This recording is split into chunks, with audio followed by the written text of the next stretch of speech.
بسم اللہ الرحمن الرحیم۔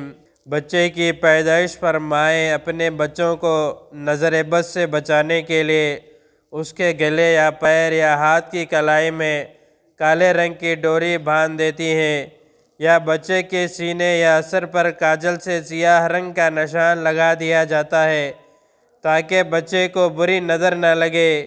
یہ محض توہم پرستی ہے۔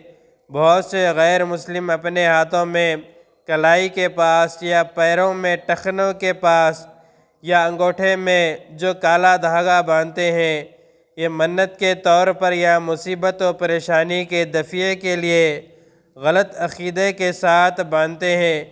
یہ مذہب اسلام میں ہرگز جائز نہیں، حرام ہے، بلکہ بعض علماء نے اسے کفر قرار دیا ہے۔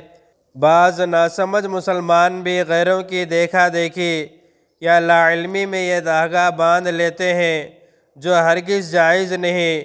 مسلمانوں کے لیے اس سے بچنا واجب و ضروری ہے، ورنہ نماز اور دیگر عبادات غارت ہو جانے کا اندیشہ ہے۔ بحوالہ آن لائن دارالافتاء دارالعلوم دیوبند۔ اللہ تعالیٰ اس طرح کی چیزوں سے تمام مسلمانوں کی حفاظت فرمائے۔ اس طرح کی اور ویڈیوز کے لیے ہمارے چینل کو سبسکرائب کریں، بعد میں لگے بیل آئیکن کو پریس کریں، زیادہ سے زیادہ شیئر کریں۔